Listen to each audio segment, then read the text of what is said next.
souhaite la bienvenue dans ma vie. Je suis super contente de vous retrouver aujourd'hui. Après cette semaine de rentrée, j'espère que la vôtre s'est très bien passée. En tout cas, moi, elle a été vraiment super. Donc j'espère que vous allez pouvoir bien travailler cette année et réussir tout ce que vous voulez réussir. Aujourd'hui, on attaque avec ceci. Mon tableau d'organisation, je voulais vous présenter un petit peu ça cette semaine. Vu que je suis un peu dans la période de semaine de rentrée, je me suis dit autant vous présenter quelque chose pour s'organiser tout au long de ce mois. C'est parti!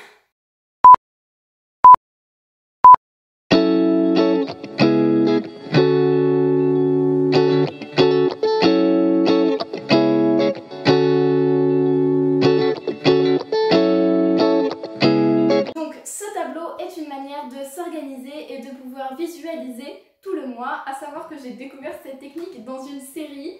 Pour ceux qui connaîtraient Atypical, et ça vient de là, voilà. La base de ce tableau, en fait, vous devez savoir à quoi il va vous servir. Est-ce qu'il vous servirait plutôt pour le boulot, l'école, ou plutôt pour vos activités personnelles si vous êtes quelqu'un qui fait beaucoup de choses, beaucoup d'activités dans votre vie. Mais vous pouvez également faire les deux. Personnellement, c'est ce que j'ai choisi de faire. Alors c'est vrai qu'on pourrait dire que c'est contradictoire et qu'il ne faut pas les mettre ensemble, mais tout simplement, je vais vous partager quelques conseils pour que les deux puissent être en même temps. Moi, je trouve ça très important d'avoir un bon rapport entre perso et pro. Donc, selon vos besoins, vous allez faire de plus grandes cases, de plus petites cases, mais en tout cas, la base, c'est un tableau, un crayon. Donc, comment le créer? On va commencer par le matériel. Tout d'abord, il vous faudra un tableau blanc. Vous pouvez prendre un tableau à craie si vous préférez, mais je conseille le blanc. Ça dépend des couleurs peut-être de votre chambre. Donc, un tableau blanc comme ça, j'ai trouvé à Leclerc pour entre 10 et 15 €, je ne me souviens plus exactement. Vous allez également avoir besoin de crayons pour écrire sur ce tableau. Je vous conseille des crayons Woody. Personnellement, c'est un investissement, mais ça sert beaucoup. Sachant que vous n'allez pas en avoir besoin d'énormément. Je crois que c'est 2,50 € l'unité. Moi, je trouve que ça vaut le coup. Crayon Woody, pour ceux qui ne savent pas, c'est vraiment comme un crayon de couleur, mais sur un tableau Velleda. En fait, ça fonctionne pour beaucoup de matières différentes. Vous aurez également besoin de scotch fin noir, comme vous pouvez le voir ici. Ça également, ça coûte pas très cher. Surtout qu'un ruban suffit. Moi, je les ai achetés par 3, mais un suffit. Ensuite, vous allez avoir besoin de post-it si vous le souhaitez. Moi, j'adore. Prenez-en avec des couleurs qui vont avec votre chambre si vous choisissez de l'afficher dans votre chambre. Enfin, il faut que ça aille avec la déco et que ça intègre bien votre espace. Donc, des post-it de plusieurs formes, de plusieurs couleurs, c'est vous qui choisissez. Vous pouvez également imprimer des photos, soit pour vous inspirer, soit des photos de personnes que vous aimez pour tout simplement le décorer un petit peu, le pimper. Et vous pouvez également écrire des citations dessus.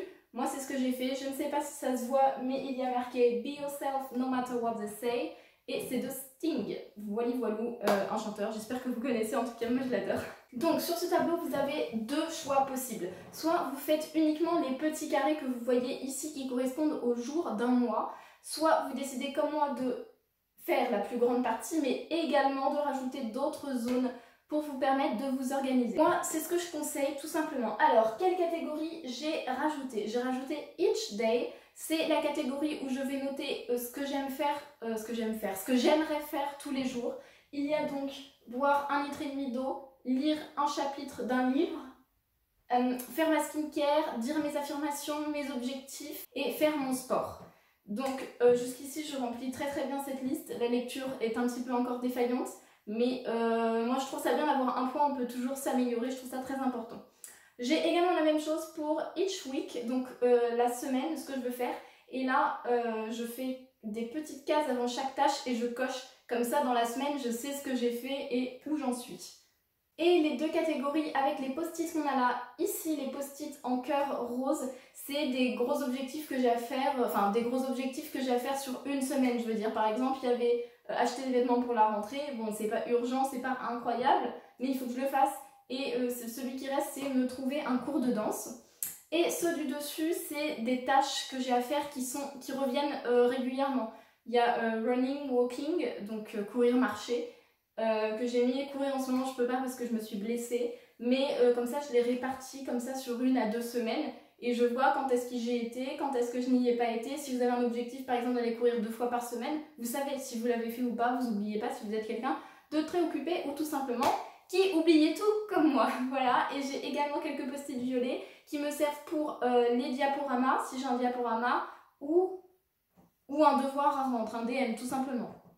Le plus important, je dirais, pour ce tableau, ça reste la partie avec les petits carrés, donc qui correspondent à tous les jours du mois. Donc toute la ligne au-dessus correspond aux jours de la semaine, lundi, mardi, mercredi, jeudi, vendredi, samedi, dimanche. Je ne vous apprends rien, personnellement je l'ai marqué en anglais, mais c'est parce que j'essaye de m'améliorer en anglais, donc j'essaye de visualiser un maximum d'anglais par jour.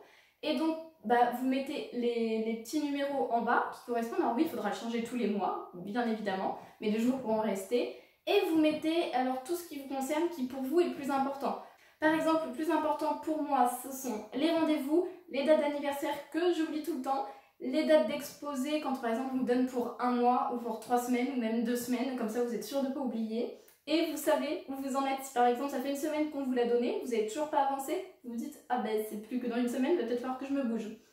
Les dates des vacances également, donc soit les vacances scolaires, soit tout simplement vous allez quelque part en vacances et donc c'est de ce jour-là à ce jour-là. Et les dates de sortie quand vous allez voir vos amis, votre famille, votre copain, votre copine, peu importe.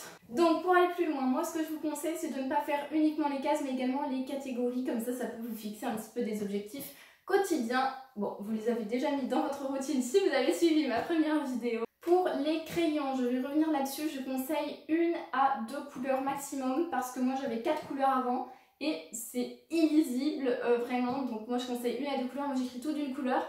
Vous pouvez en faire 2 si vous voulez séparer pro et perso, mais je conseille vraiment pas plus. Surtout si vous avez des post-it et des photos avec, ça peut devenir trop chargé.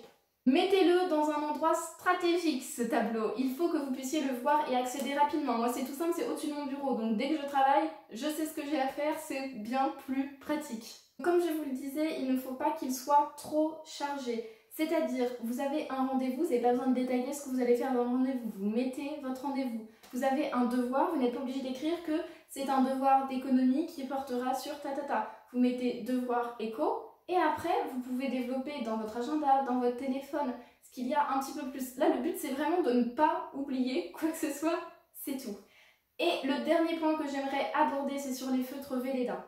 Je ne les vous conseille pas, c'est pour ça que je vous ai parlé des crayons Woody, parce que c'est un crayon couleur et il n'est ni nocif pour la planète, ni nocif pour vous, pour votre corps, parce que vous savez que le Velleda ça dégage une odeur, c'est très chimique. Et si c'est dans votre chambre, vous allez l'inhaler et donc c'est vraiment pas dingue. Donc soit vous aérez bien, mais moi ce que je vous conseille c'est d'investir dans 1 ou 2 crayons Woody, vraiment. Je pense que vous pouvez en trouver sur Amazon. Moi j'en ai trouvé dans une papeterie pas loin de chez moi.